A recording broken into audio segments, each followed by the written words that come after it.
में मांगता है उसे भिक्षा कहते हैं। पहले घर में गया पेट भर भोजन मिल गया तो दूसरे घर में नहीं जाएगा, और पांचों घर में गया पेट भर भोजन नहीं मिला तो छठे घर में नहीं जाएगा, उस दिन व्रत कर लेगा, ऐसे कहते हैं भिक्षा। जो अनेक घरों में मांगता उसे कहते हैं भीख। तो भगवान का बहुत बड़ा भक्त था और भगवान हर बात सहन कर सकते हैं। किसी विद्वान ने यहाँ तक लिखा है भगवान हर बात सहन कर सकते हैं लेकिन अपने भक्त का कष्ट सहन नहीं कर सकते हैं। वैकुंठ को त्याग देंगे, लक्ष्मी माँ को त्याग देंगे, लेकिन भक्त का कष्ट कभी सहन नहीं कर सकते हैं। किसी विद्वान ने बताया है भगवान के प्रति जो एक कदम बढ़ता है तो भगवान उसके प्रति 60 कदम बढ़ता है, और भगवान के प्रति जो एक कदम पीछे रखता है तो भगवान लोहे की लाठ बन जाते हैं। तो भगवान के प्रति भाव होना चाहिए।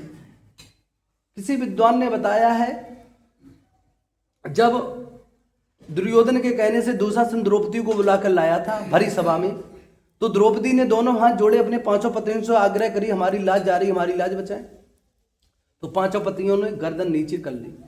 उसी सभा में भीष्म पितामह, द्रोणाचार्य, सभी ऋषि मुनि बैठे थे, लेकिन सबसे आग्रह करी, सभी ने गर्दन नीचे कर ली।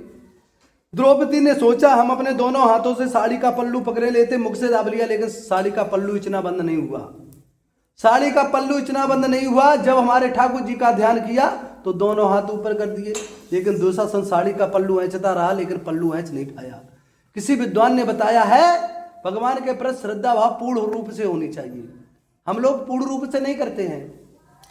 कभी हमें कोई अटवा हो जाए तो किसी डीएम या किसी से हम कभी उसने कह दिया कभी जरूरत पड़े भविष्य में हमसे कॉल कर देना, तो हमारा सीना चौड़ा हो जाता है। डीएम साहब का सहारा है, कोई हमसे लड़ाई करेगा हम डीएम साहब से फोन कर देंगे। और जो परमपिता परमेश्वर दुनिया का संचालन करने वाला उसका सहारा हो जाएगा तो हमें किस बात का डर है।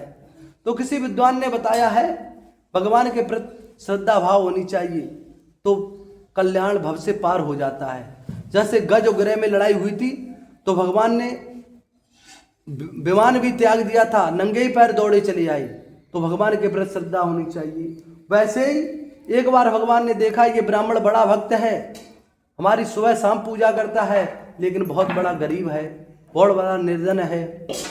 भगवान एक दंडी स्वामी का रूप धर के गए। भगवान ने कि आप सुबह से शाम तक भिक्षा मांगते, भगवान का भजन करते, कोई उन्होंने कि प्रभु कोई उपाय, उन्होंने कि उपाय है आप सत्यनारायण का व्रत करें। विधि विधान बताया। ब्राह्मण देव ने विधि विधान से सत्यनारायण का व्रत का दंड संकल्प कर लिया मन में। जो भिक्षा मांगने गए दूनी मात्रा में भिक्षा मिली, बड़ी विधि विधान से बाजार से सामान लाई, परिवार जनों के साथ विधि विधान से सत्यनारायण का व्रत किया। व्रत के प्रभाव से वो धनवान गुणवान विद्यामान हो गए। भगवान की कृपा से वो बहुत बड़े धनी हो गए। जब धनी हो गए तो एक बार जब व्रत कर रही थी तो एक लकड़हारा आया। लकड़हारा सिर पे लकड़ी का गट्ठर रखा ही था और प्यास से व्याकुल था। जब प्यास से व्याकुल था तो उसने क्या देखा, ये ब्राह्मण देव का घर है, और ब्राह्मण देव का घर समझ के वो अंदर चला गया।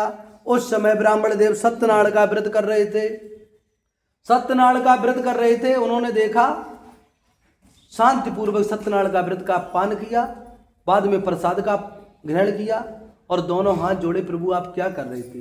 ब्राह्मण देव ने कहा हम सत्यनारायण का व्रत कर रहे थे कि सत्यनारायण के व्रत से क्या फायदा मिलता, क्या लाभ मिलता, कि सत्यनारायण का व्रत जो भी करता वो धनवान गुणवान विद्यामान सभी मनोकामना भगवान पूर्ण करते हैं। लकड़हारा ने दंड संकल्प कर लिया, जो आज लकड़ी बिछेगी उससे हम सत्यनारायण का व्रत करेंगे। देखो भगवान के प्रति कभी दंड संकल्प नहीं करना चाहिए।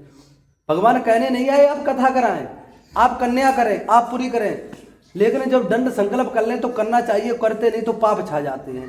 पाप छाने के अनेक कारण होते, लंबे समय तक घर में बीमारी, कोर्ट कचहरी मुकदमा, ये पाप छाने के कारण होते हैं। उस समय दुनिया वालों से आग्रह नहीं करनी चाहिए, ठाकुर जी से आग्रह करनी चाहिए, हे परमपिता परमेश्वर जाने अनजाने में हम पर कोई गलती त्रुटि भूल बन गई है, अपना अबोध बच्चा समझ के प्रभु माफ कर दें।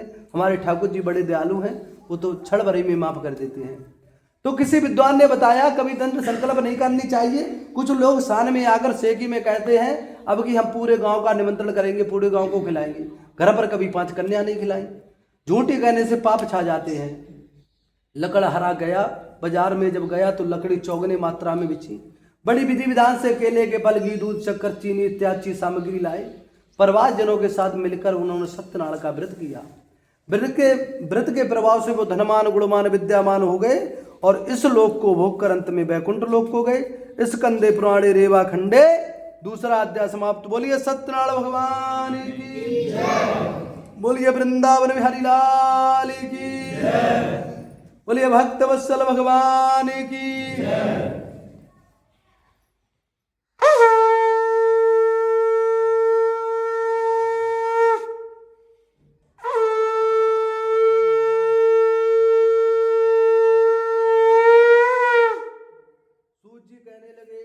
अब आगे की कथा कहेंगे, आप लोग प्रेम पूर्वक सुनिए।